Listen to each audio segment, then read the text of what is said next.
Pessoal, a gente está chegando no final do nosso curso, uma das últimas unidades, a gente já está na unidade 6 e agora a gente vai ter os estudos dos gases, pessoal. O estudo dos gases, ele é de extrema importância para a química, porque foi no estudo dos gases que, bom, a maior parte das descobertas foi feita, né? Hum, Vamos lá.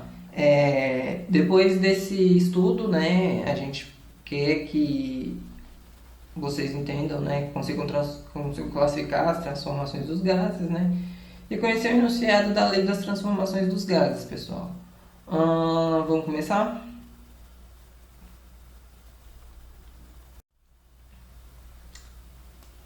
Teoria cinética, né? Em meados do século XIX, o físico britânico, não é?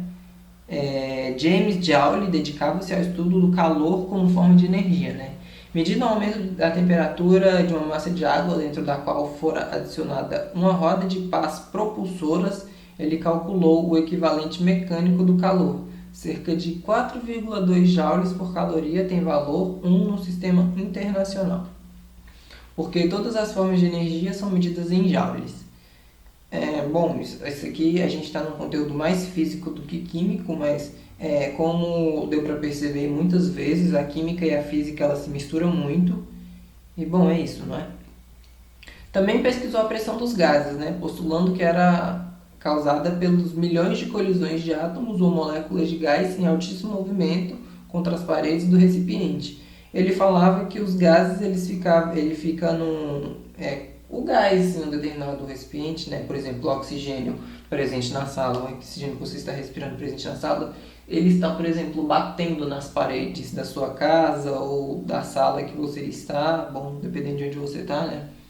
E ele fica assim, por quê? Porque o átomo, o gás, ele é a parte mais excitada da matéria, então ele tem uma quantidade de energia maior do que as outras formas da matéria. Continuando. Joule concebeu o gás como uma coleção de moléculas em livre movimento. Isso porque um gás sempre preenche o recipiente que o comporta, né? Mas se um gás como o vapor de água for suficientemente resfriado, ele condensa-se, né, para formar um líquido, que é a água.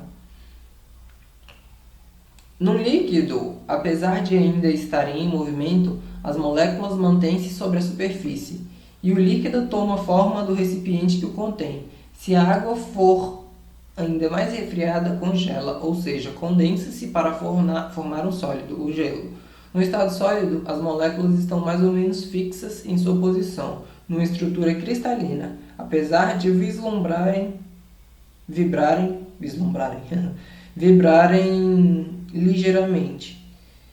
Por quê? Porque o estado sólido, as moléculas, elas não estão num estado tão agitados, elas não estão tão excitadas assim. O líquido, elas estão mais ou menos excitadas, mas o gás, ele está muito excitado, pessoal. Estudo dos gases. Você sabe o que são gases, né? Conheça a definição correta abaixo. Bom, os gases eles são constituídos de pequenas partículas denominadas moléculas que se movimentam desordenadamente em todas as direções e sentidos, né? O estado de um gás ele é caracterizado pelo valor de três grandezas, as físicas, né, que é o volume, de três grandezas físicas, que é o volume, a pressão e a temperatura, que são denominadas variáveis do estado de um gás. O volume de um gás é devido ao choque das suas moléculas contra as paredes do recipiente, e sua temperatura mede o grau de agitação de suas moléculas, né? Em geral, a variação dessas variáveis de um estado provoca alteração em pelo menos uma das outras variáveis. Bom, se eu variar, por exemplo, o meu volume, a minha temperatura pode variar também, pessoal. A minha pressão também vai variar. Se eu variar o volume, minha pressão vai variar. Se eu variar a minha temperatura sem variar o volume, a minha pressão também vai variar. Se eu variar a minha pressão, a minha temperatura e meu volume podem variar. Apresentando o gás, uma transformação e, consequentemente, um estado diferente do inicial. Transformações mais conhecidas, né? As transformações mais conhecidas do gás são classificadas em isotérica, Isotérmica, onde a temperatura é constante. Isobárica, onde a pressão é constante. Transformação isomérica ou isocórica, isométrica ou isocórica, onde o volume é constante, ou adiabática, onde ocorre sem troca de calor com o meio externo. A pressão de um ATM é a temperatura de 273 graus Kelvin, né, ou 0 graus Celsius. Ela caracteriza-se em condições normais de pressão e temperatura que indicam CNPT. Condições normais, pressão e temperatura, CNPT. Lei da transformação dos gases, né? Os gases se transformam conforme a condição às quais são submetidos. Você vai conhecer agora as leis de transformação dos gases. Lei de Boyle-Mariotti. Lei de Guy-Lusac ou lei de Charles, né? Lei de Boyle-Mariotti. Suponha que uma determinada massa gasosa contida em um recipiente volume V, um recipiente com um determinado volume, né, é submetida a uma pressão, né, ou seja, está aumentando a pressão. Como já foi visto, essa pressão P é devido ao choque das moléculas do gás contra a parede do recipiente. Se diminuirmos o volume, a frequência de choques aumenta e, portanto, a pressão também aumenta, pessoal. Foi o que eu falei. Durante o processo, se mantivermos a temperatura constante, pode-se verificar que a pressão varia de uma forma inversamente proporcional ao volume. Essa conclusão representa a lei de Boyle-Mariotti e pode ser enunciada da seguinte forma, né? Como a gente pode explicar melhor? Em uma transformação isotérmica, a pressão de uma dada massa de gás é inversamente proporcional ao volume ocupado pelo gás, né? PV é constante.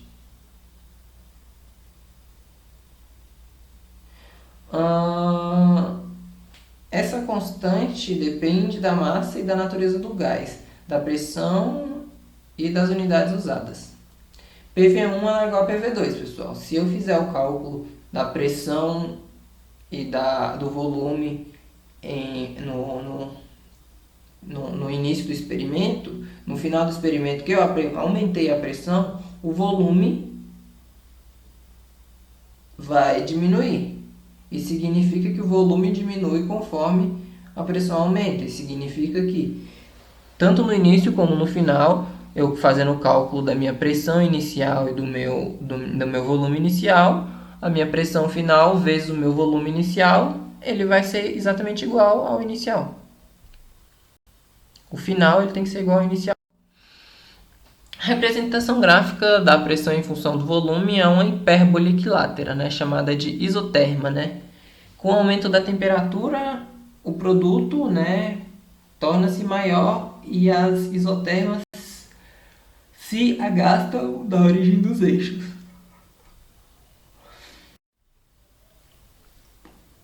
A lei de Guy-Lussac. Suponha que uma determinada massa gasosa está contida em um cilindro provindo de um êmbolo móvel. O que é um êmbolo móvel? Significa que em cima pode se movimentar, pessoal. Sujeito a uma pressão constante P exercida pela atmosfera. Com o aquecimento do sistema, as moléculas do gás se agitam mais rapidamente, aumentando o número de choques contra a parede do recipiente, deslocando o êmbolo móvel para cima até que haja um equilíbrio entre a pressão interna e a externa. Dessa maneira, à medida que aumentamos a temperatura do gás, ocorre aumento do volume por ele ocupado no cilindro, enquanto a pressão permanece constante. Significa que, se eu tenho por exemplo, uma panela, esse aqui é o exemplo da panela de pressão, eu tenho um determinado volume. O que acontece? Eu estou aumentando a minha temperatura, isso significa que a minha matéria lá dentro está começando a se debater, né? Ela está se agitando cada vez mais, significa que a minha pressão lá dentro vai aumentar. Significa que o volume tende a aumentar, o volume desse gás ele tende a aumentar até que a pressão se iguale. Enunciado da seguinte forma, né? Em uma transformação isobárica, o volume ocupado por uma dada massa gasosa é diretamente proporcional à temperatura constante. A temperatura é constante, pessoal. Dessa forma, a temperatura deve ser dada em Kelvin, né? O volume inicial dividido pela temperatura inicial, ele vai ser exatamente igual ao volume final dividido pela temperatura final, pessoal. Se eu fizer esse cálculo, um vai ser exatamente igual ao outro. A representação gráfica é uma reta. A lei de Charles, né? Essa lei diz respeito às transformações isocóricas, né, ou isométricas. Isso é, aquelas que processam um volume constante, cujo enunciado é o seguinte: o volume constante, a pressão de uma determinada massa de gás é diretamente proporcional à sua temperatura absoluta, ou seja, né, a pressão dividido pela temperatura. Dessa maneira, né, aumentando a temperatura de um gás num volume constante, a gente também vai aumentar a pressão que ele exerce, né? E se a gente diminuir a temperatura, a pressão ela também diminui. Teoricamente, ao cessar a agitação térmica das moléculas, né, a pressão é nula, né? Não existe mais pressão. E assim se atinge o zero absoluto. A representação gráfica também é uma reta, pessoal, onde a pressão 1 dividido pela temperatura inicial, a pressão inicial dividido pela temperatura inicial, vai ser igual à pressão final dividido pela temperatura final. A equação geral dos gases perfeitos. A gente tem gás perfeito na natureza? Não, pessoal, a gente não tem gás perfeito. A gente tem uma equação em que a gente simula um gás perfeito e que com esse gás perfeito a gente consegue calcular os gases que a gente conhece. Beleza, né? Quando três variáveis de estado de uma determinada massa de gás, né, pressão, volume e temperatura, apresentam variações, utiliza-se a equação geral dos gases, que engloba todas as transformações vistas anteriores. Então, se a gente entender que essa equação aqui, que é a equação geral dos gases perfeitos, a gente vai entender todas as três, a gente vai conseguir calcular todas as três, né? A representação gráfica dessa transformação pode ser mostrada em um gráfico de dois eixos cartesianos, considerando-se um feixe de isotermas, cada uma delas corresponde a uma temperatura. Então, pressão inicial vezes o volume inicial dividido pela temperatura inicial ela é igual a pressão final vezes a volume final dividido pela temperatura final, onde PV sobre T1 é igual a PV2 sobre T2. A transformação de uma mesma que é a transformação de uma mesma massa de gás, pessoal. O mesmo gás, ele tem que a pressão vezes o volume vezes a temperatura no estado inicial tem que ser exatamente igual no estado final. Observação, né? Para o estudo dos gases, criou um modelo teórico chamado gás perfeito ou ideal, com as seguintes características, que foi o que a gente falou. Os choques entre as moléculas e as paredes e entre as próprias moléculas são perfeitamente elásticos. Não existem forças de atração entre as moléculas e a força gravitacional sobre elas é desprezível. O diâmetro das moléculas é desprezível em comparação com a distância média que percorre entre as colisões. Esses são os salvas, né?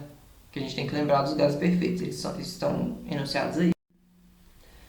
Os gases e a sua importância, né? Os gases desempenham um papel vital em muitos processos produtivos, né? Em usinas siderúrgicas e fundições, né? Na indústria automobilística e mecânica, por incrível que pareça, a gasolina, quando ela vai para o nosso motor, ela vai em forma de gás. Na fabricação de peças, né? Na montagem e manutenção, né? Além de acelerar a produção, o oxigênio e outros gases industriais, né? Hoje são indispensáveis. Em operações de corte e processamento de combustão, né? O oxigênio também é utilizado onde a natureza não consegue mais absorver as águas poluídas e na medicina, mantendo vidas pelo auxílio da respiração natural. Gás perfeito. O estudo do gás perfeito ele é realizado sob perspectivas microscópicas, né? Ele leva-nos à teoria cinética dos gases. Nesse modelo teórico, pelo fato de encontrarmos um número muito grande de partículas por unidade de volume, né? 1020 partículas por centímetro cúbico, as hipóteses impostas representam o que deve acontecer em média com as partículas do gás, né? A seguir, as hipóteses da teoria cinética a respeito dos gases perfeitos. Uma porção de gás perfeito é constituída por um grande número de moléculas em movimento caótico. Por quê? Porque elas ficam batendo, elas ficam se chocando tanto com a parede como entre si. A gente não consegue saber aonde esse gás vai estar. As moléculas são consideradas pontos materiais. A gente tem que perceber elas, né? As colisões entre duas moléculas ou entre uma molécula e uma parede do recipiente são supostamente perfeitamente elásticas, que significa que bate e volta, pessoal. Cada colisão tem duração desprezível, significa que não importa a duração das colisões, né? Entre colisões sucessivas, o movimento das moléculas é retilíneo, significa que ele sempre vai andar em linha reta. As forças intermoleculares só se manifestam durante as colisões, significa que que as moléculas não vão reagir umas com as outras. O estudo das colisões das moléculas pode ser feito com base na mecânica newtoniana, significa que a gente já vai estar entrando no ramo da física. Energia interna de um gás perfeito. Das hipóteses do modelo teórico do gás perfeito, conclui-se que a energia interna resume-se à energia cinética de translação de suas moléculas, né? A energia interna de um gás perfeito é a função exclusiva do número de mols e da temperatura absoluta do gás. Da temperatura que o gás está, pessoal. Na verdade, a energia interna de um gás é a função não exclusiva da temperatura e sim da soma da energia cinética com a energia potencial. Há no ensino médio tendência de se atribuir toda a energia interna à energia cinética e, por conseguinte, a temperatura do gás. Mas, se analisarmos as mudanças do estado de um modo geral, fica fácil perceber uma variação da energia interna, mesmo não havendo variação da temperatura, se a pressão for mantida constante. Pessoal, isso é importante para a gente? É importante só para a gente entender determinados conceitos. Mas é importante para a gente no ramo da química agora? Não, não é. É mais os cálculos que a gente viu anteriormente. Aqui estão alguns exercícios, como eu falei, eu não vou responder, né?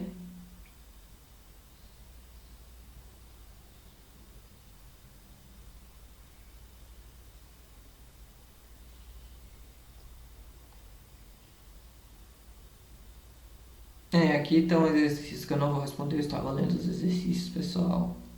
Bom pessoal, depois eu vou fazer um slide só com... Um slide não, eu vou preparar uma aula para vocês com exercícios e explicando o conteúdo que possivelmente vai cair na prova. Vou fazer tanto uma aula de estudo para a prova como uma aula de revisão, que possivelmente eu vou estar explicando as coisas um pouco melhor do que eu expliquei aqui, já que esses slides foi a escola que me enviou para eu trabalhar em cima deles, porque esse é o conteúdo da apostila. E isso é tudo, pessoal. Depois eu vou vir com mais material para vocês sobre o conteúdo da prova e sobre exercícios para a prova.